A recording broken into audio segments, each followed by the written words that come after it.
Well, good afternoon everybody. It's turned so much for the heat wave, the heat wave that's engulfing Europe and England at the moment. If you live in southwest Scotland, the last 3 days have been nothing short of a complete, I won't say washout because it hasn't rained, but it has been very cloudy. So if you're in England and you're feeling, lots of things saying how to cope with the heat, it's quite simple. Just move to Scotland. You'll never have to complain about being too hot again. And today, the day I was sort of offish, yeah. Anyway, let's move on. Anyway, the video I want to do is, it's not really the Tower of Babel video. I need to do a proper one about that. But however, it's a sort of tentative link. But hopefully I'll demonstrate how the Tower of Babel story can be explained away by being Scottish. There you go, by being Scottish. Or English, but mainly Scottish because I live in Scotland. Anyway, just to explain how this works, I moved to Scotland in a place called Ayr, in Ayrshire, to the west of Scotland in around about February 1984. Although I think people in Ayr actually call it Ayr. And I've been visiting people in Ayr for a number of years after I started going to the district conventions in Edinburgh, till I eventually moved there. And I never really realised what a sort of difference it would be from somebody coming from the northwest of England and being brought and raised up there, and to coming to Scotland, being obviously a different country.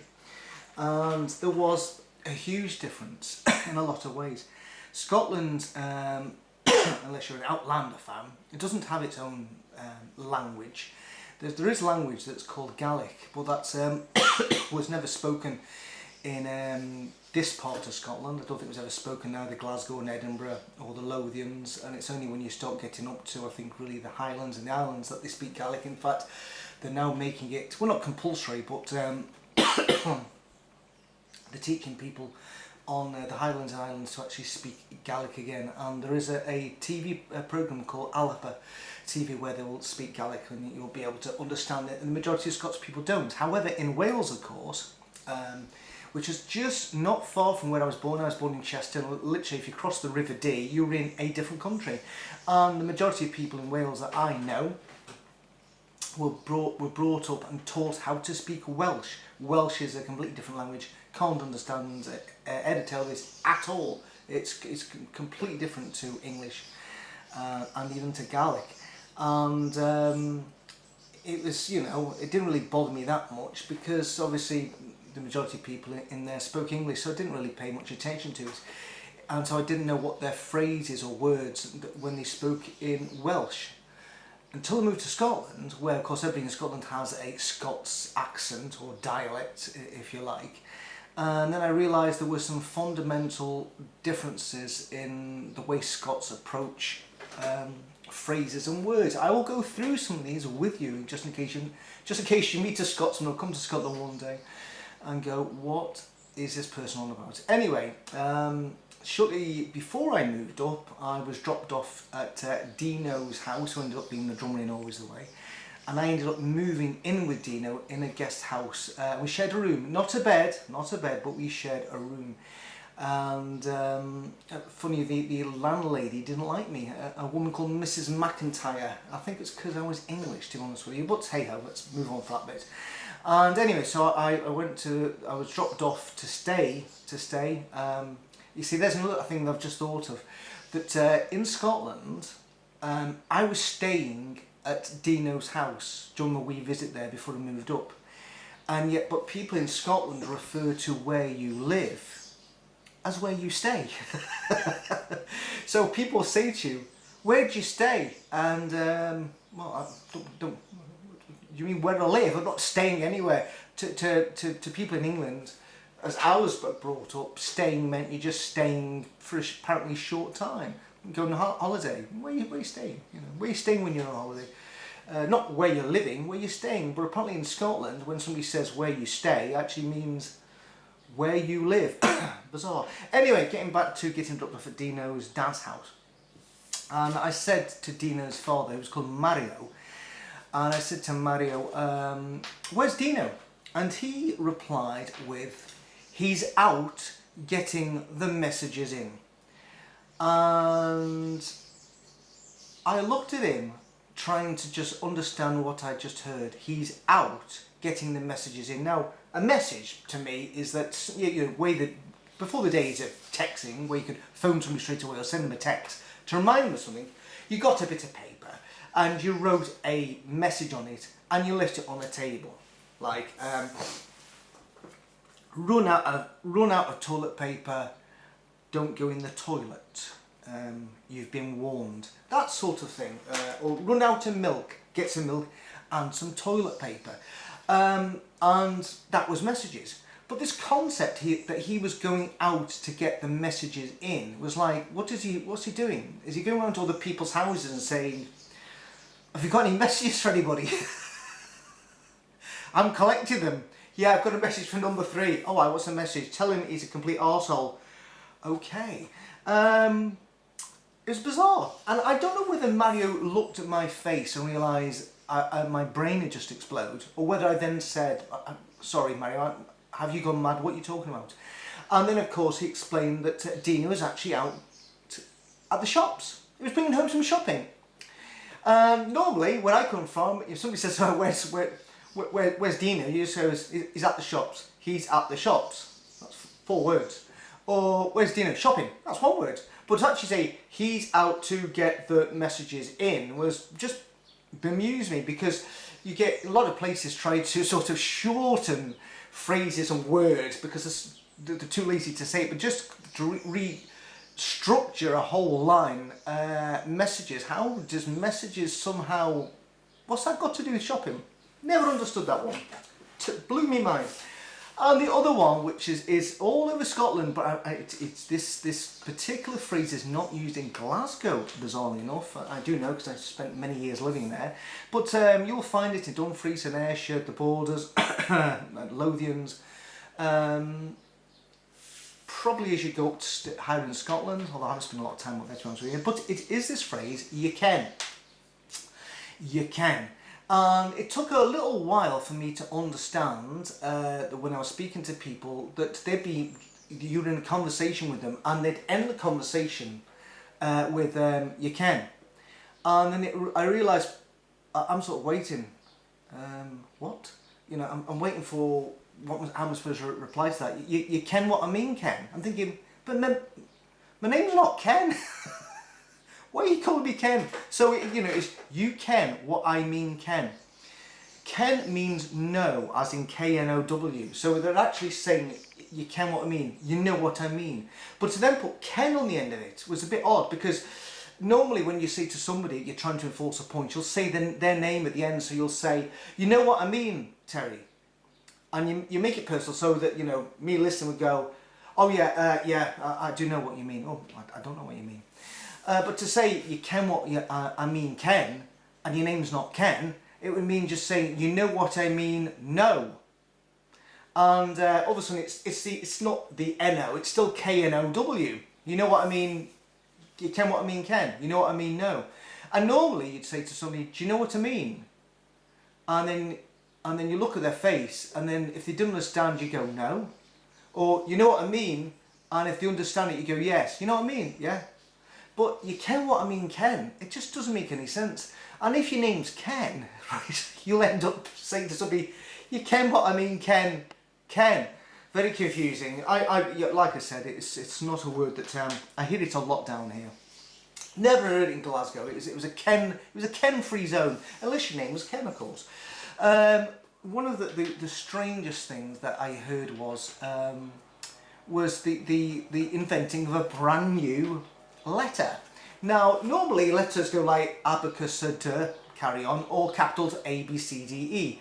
But in Scotland, they've created a whole new letter. Who would have thought? Yes, they've created this letter called J.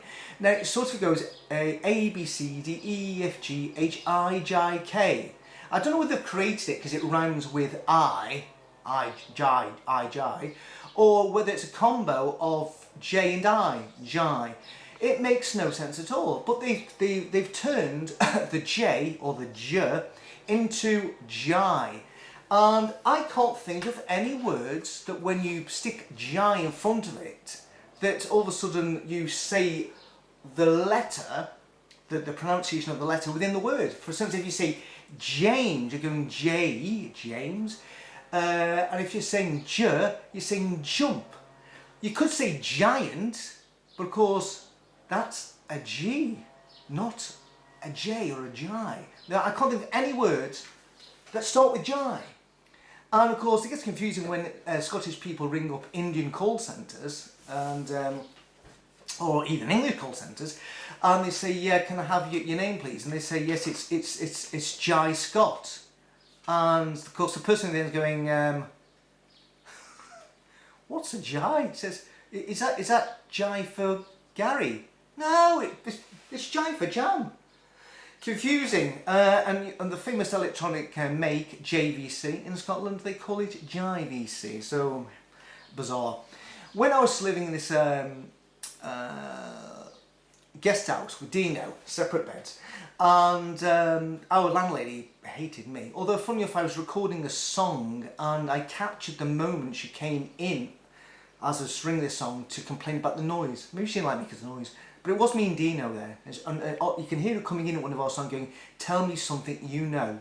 I can play about the noise. So she's there, she's captured in Forever. Although that song's not on Spotify or the other thing yet, so Alexa yet, so I must do that one day. And anyway, she didn't like me, but round about February when I moved there, or was it January, February, it was sometime like that, and she was all dressed head to toe in tartan, with tartan bonnet, not with the sort of see you Jimmy fake hair. And she was going on about it. Was I says, oh, what's this all about then? She says, yes, it's Burns night. Burns night? What is that? What you do? Does everybody bring some food and set it on fire? Burns night. I did a bonfire night, obviously. Everybody did a bonfire night, November the 5th, but Burns night? It says, I'm going, Burns night, yeah. It says, Rabbi Burns. I was thinking maybe he's in a fire and he's like, you know, that they're doing some sort of, trying to get some money for him because he's been horribly disfigured in some fire in his house. But she went on to explain that Rabbi Burns is Scotland's national poet. And bizarrely, he actually lives, well, he doesn't live, he's actually 10 minutes from where I now live in Dumfries. He's actually in Dumfries, you know, literally, just as I come into Dumfries, he is there. Although he hasn't done, he's not doing much these days because he's been dead since, well, about 200 years or longer. But anyway, just in case you don't know any Robert Burns material, you actually do, because if you've ever sung Auld Lang Syne on As the Bells Ring on January the 1st of every year, that All Acquaintance Be Forgot, that was penned by Robert Burns, as many poets were, so hey ho. But anyway, getting to the point, she said, of course, Burns, you know, he wrote all these famous poems. And I thought, has Mr. McIntyre got a speech impediment? Poem? Yes, bizarrely, and I'm not too sure if it's the whole of Glasgow. It's not. I don't know if they do it in Glasgow. I don't remember it coming up in Glasgow because I'm sure I would have mentioned it to somebody who'd hit me with poem. But in Ayrshire and Dumfriesshire, they call a poem a poem, and like it's bizarre because there's no Y in poem. Po-yum. It's bizarre. So it's like, you know, some sort of breakfast cereal, which it could be branded Po, and an advert of a little boy eating the Po going, yum, Po-yum. You know, it doesn't make any sense. Po-yum. How would you get Po-yum out of poem? Bizarre. And my son's headmistress used to always say, when she used to quote Burns a lot in Burns supper events, which I've been to several times since, and every time she went poem, I used to sort of shake my head, but anyhow. Very, very odd. Very, very odd. And then as I moved to Glasgow, things got even odder. We were having a conversation once with a group of us, like some of them were going down to Blackpool, and I said he says, yeah, we're going to come to Blackpool and bring back this hard, it's a hard substance. It's really, really hard. It's probably peculiar to Britain. It's called rock. It's a big, long, hard thing, right? Ooh, misses. And down the middle of it is writing, usually saying like Blackpool or wherever you've got your rock from. And it's terrible for your teeth. And I haven't had any rock for a long time. Ooh, misses. But we were talking about this lot going down to Blackpool, and they says, yes, we're definitely going to come back. I'm going to go into, it says, I haven't done this phrase, but I'm going to go into a shop and ask for a stock of rock. And of course, I got a bit confused at this point because I was thinking, if you're a shopkeeper and you're having a really bad time because maybe COVID and you've got loads of boxes of rock, if a Scots person's going to come in and say, can I have a stock of rock, you'd go, thank you very much, and just bring up the boxes. And I then sort of sought clarification on stock of rock, and they said, yeah, stock of rock. And says, what? It's a stick of rock. No, it's a stock of rock. So we had an argue for about 10 minutes. It's actually a stick of rock compared to a stock of rock, but in Scotland they call a big long hard thing a stock of rock.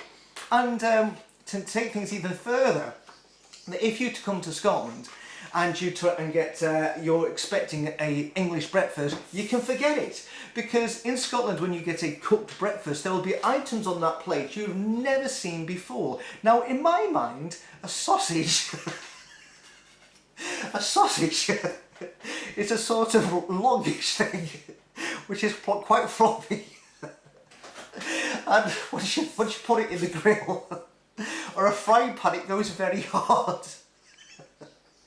When it's nice and hard then you bring it out and you put it in your mouth. Oh dear, where are we going with this? Anyway, that's to me what a sausage is. But in Scotland they've invented this strange concept. They called it a square sausage. Yes, a sausage in Scotland is square. You obviously can get the roundy bits, but in Scotland if you get a Scottish cooked breakfast you'll end up with something on your plate and you think, what the fuck is this? It's a square sausage, and it tastes nothing like your regular link sausages. It's horrible, but my wife loves it when she actually loves having a square sausage on her roll. She absolutely loves it. And another strange thing that they have in Scotland as well, they have this thing called tatty scones. In Scotland, potatoes are called tatties. And they have this thing called a tatty scone. It's obviously must have potatoes in it and flour, and it's sort of triangular, and you just literally shove it in a frying pan and you just turn it over, and that goes on your plate as well. To me, they're tasteless. But yeah, again, Scots people like them. My wife loves a square sausage and a tatty scone on a roll. It's just utterly bizarre. Very odd. And also you get hash browns. You might get them in England, I don't know, but you definitely get hash browns in Scotland. Not the same as hash cakes, which produce a completely different effect, but I wouldn't know about things because I've never taken drugs. So yeah, that's some strange that they do in Scotland. And in Glasgow it got a bit worse. For instance, they may say this elsewhere as well, of course, in Scotland, also in Ayrshire as well, it is, and maybe here as well, is that the police are called the police. Even though it's spelled P-O-L-I-C-E, it's still pronounced police. They pronounce a dog as Doug, D-U-G, Doug. You know, oh, you got a lovely Doug there. And if they pronounce a cow, C-O-W, as a coo. And windows are windies, and I could go on and on here, bro, because otherwise you'll get really bored of listening to this. But anyway, if you want to get a full flavour of being Scottish, watch a programme called Still Game. Watch Still Game, and they will have people from Glasgow speaking the way the Glaswegians speak, and you'll get to understand it yourself. But anyway, the point I'm trying to make is here. How does this relate to the Tower of Babel, you're asking yourself? I'm going to get to that now. So basically, we can understand, therefore, why all these different phrases and accents, although I still don't understand Jai, or messages, to be honest with you, I don't understand that, or you can, well, I could go on, there's all of that I don't understand, but you find that certain phrases and words and sayings are unique to a particular area.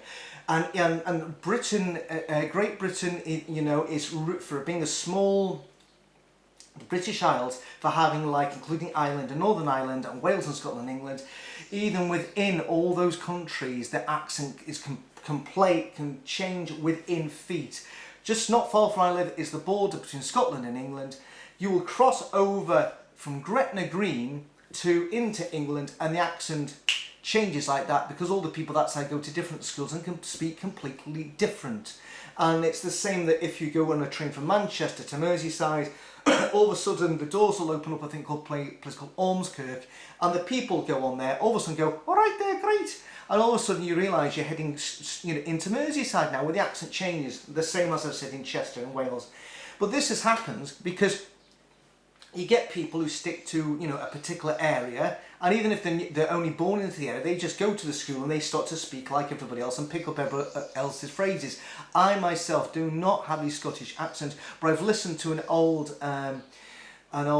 tape that I'd sent to Dino in 1980, and I was surprised how sort of Scout I sounded. I played it to my son before he went, and he started saying to me, calm down, because I didn't sound like Jimmy Carragher, thank God, but you could see there was a definite hint of Scout in my accent.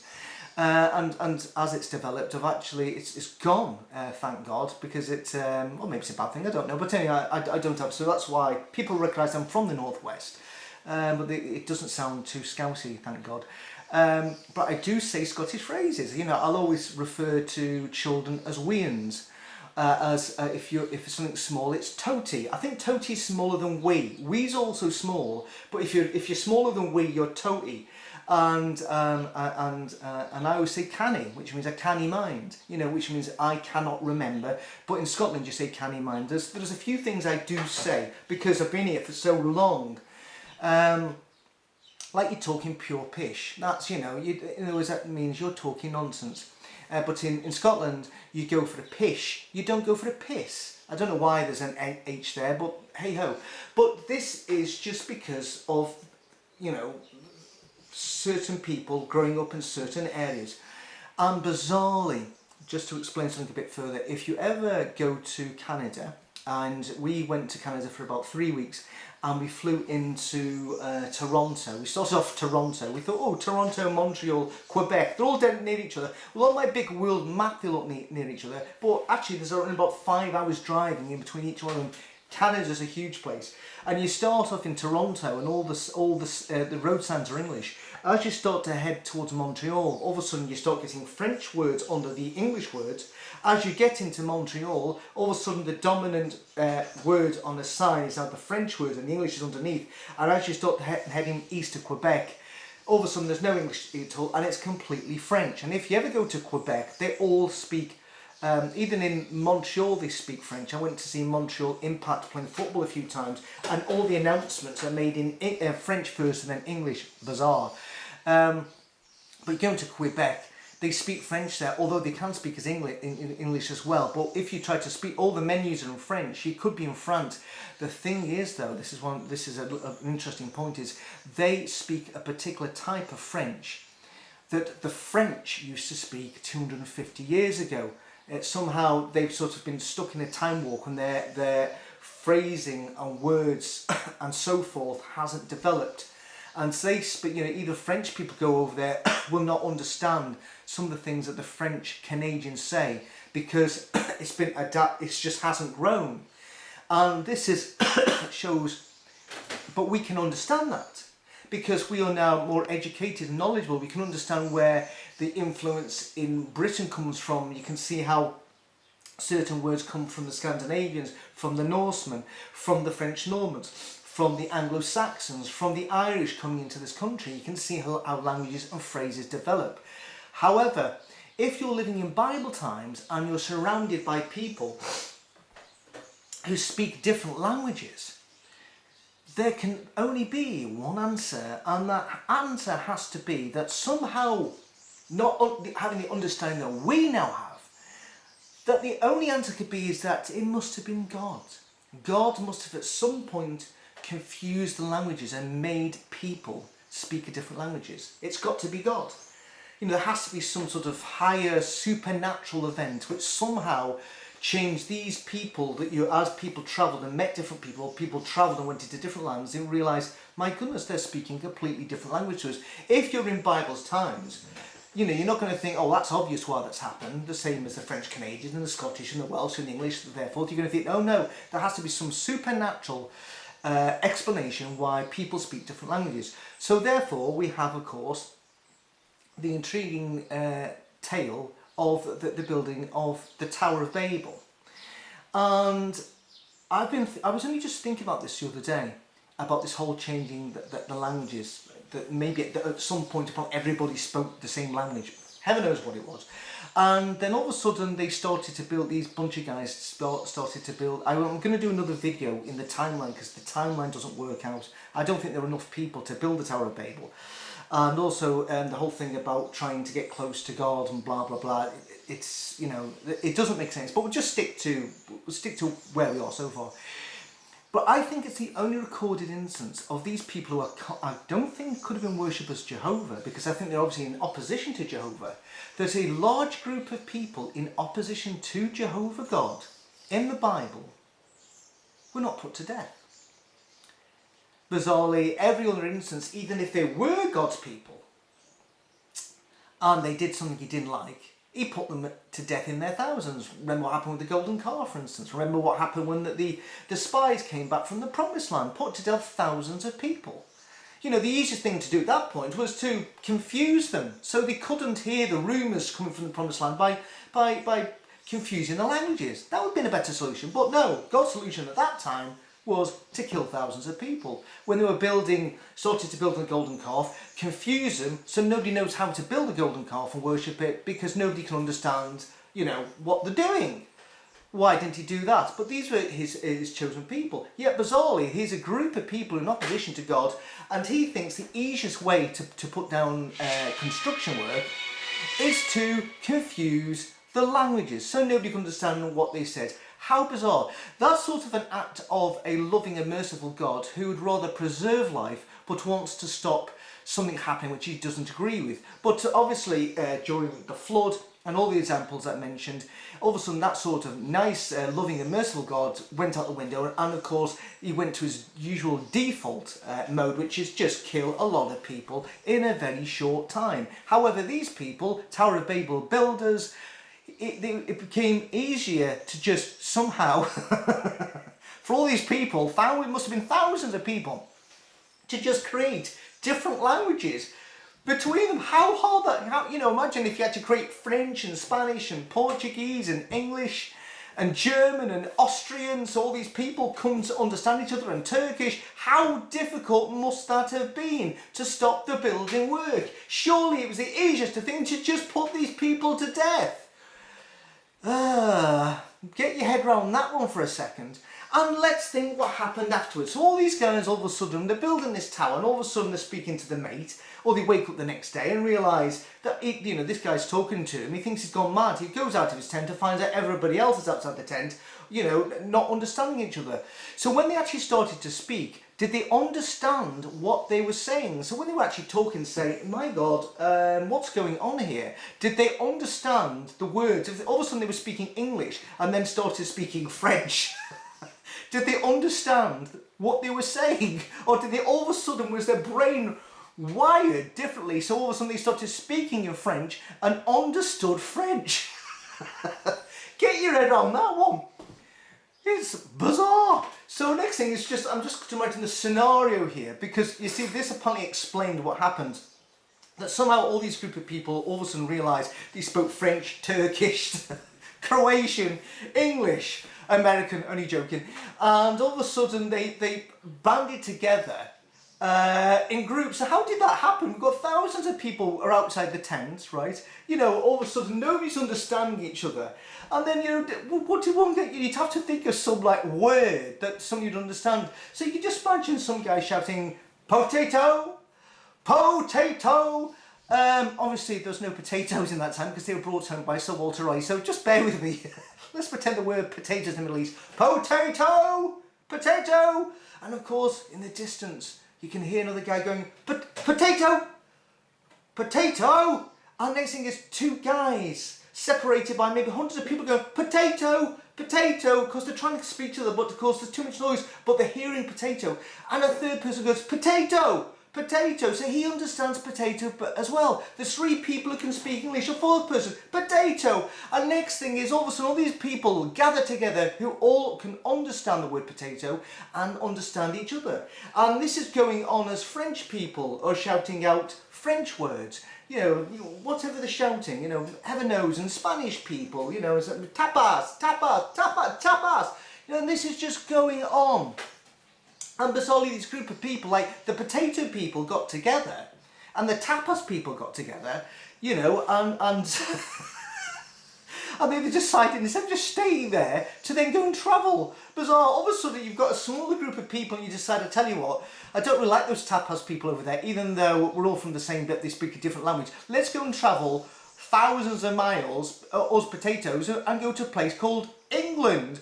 Oh, let's go 1,000 miles and go to a place called France. Or let's just go across over to Turkey or Syria or where it is. It just doesn't make any sense. The story is just, well, let's be honest with you, it's just pure dead shite. Another Scottish saying, it really is. It's just crap.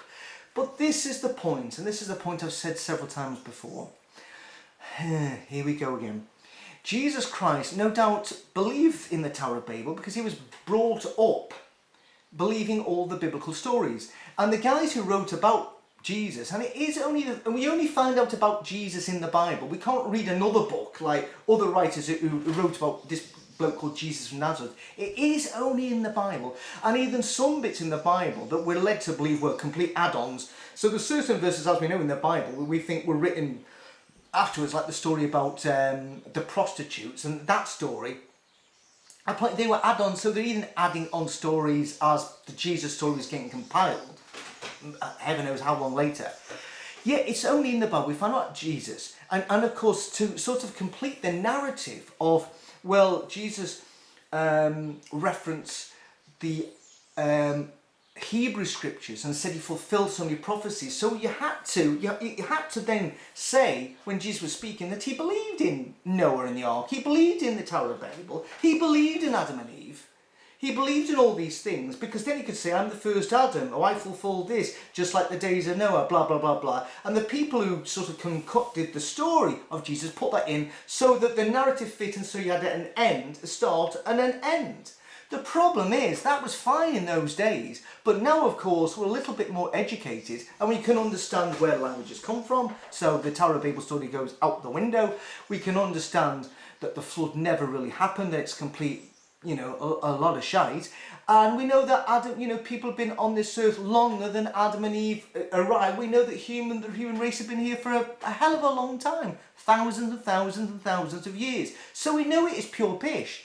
So at the end of the day I'm sorry, I'm really sorry, but for people who still are professing to be Christians, just think about it. If Jesus Christ was on this earth, and we only know him from the Bibles, if he believed in the Tower of Babel, Adam and Eve, and the flood, that means that when he told people these events happened, he was lying. Jesus is a liar. But at the end of the day, people prefer your Jesus guy because at least he didn't kill thousands and thousands of people. Like his monster of a father did. That's why people like to follow his example. I do get that. But there's loads of other great examples, as I said before, that you can follow. There are people that in history you can say, what a fine example. I'm going to try and be like that person. If you want to follow a good example, you can follow real people who really existed and some people in our lifetime. And if you want to follow a fictitious character, well, you can just follow the example of Frodo. Or Sam or Gandalf, just worship Gandalf. These can be done. But the end of the day is, the reason why we do these things is because we hope that the Jesus guy and his dad can offer us some sort of life, secondary life after this one's ended. And it's purely because that we are scared to death of death that we believe in these guys, because we hope that if we've been an all-round good egg, that they will send us to the heavens or wherever it is, where we can then be reunited with dead loved ones whose loss during our lifetime was too hard to take, unless we then comforted ourselves with the belief that they have gone to a better place, purely because we hate to think that their last years or moments on this earth were just so utterly awful that they think, wow, what was that all about? So I do understand why people want to comfort themselves with the heavenly hope, but at the end of the day, it's based on the Bible, which is inevitably full of stories which are just made up stories, and you cannot cherry pick your Bible. You can't say I believe in Jesus but I don't believe in this and I don't believe that. You can't do it. You either accept it all or you just reject it all. You can't cherry pick your Bible. It's as simple as that. Anyway, I will one day do a proper examination on how the Tower of Babel couldn't have even been built so soon after the flood, because I don't think there were enough people. And also, why has God changed his mind on structures going into the sky when he took such great offence to the Tower of Babel? Anyway, that's for another time. If anybody is in Edinburgh on Thursday and Friday nights, you might see me, because I'm going to go to see Texas on the Thursday and Elbow on the Friday. Yeah, so there you go. And if you're going to the Croppity Festival in August, you may see me there too, because I'm going down there to see the wonderful, the lovely Fairport Convention. And here's a t-shirt there. The Beach Boys. I actually bought this from my son when we went to see the Beach Boys on their 50th anniversary tour at the Royal Albert Hall, and he never wore it. So I'm wearing it. I'm just about fit in it, but if I drink any more beers I won't. Anyway, enjoy the rest of your day. I'm off. Bye bye.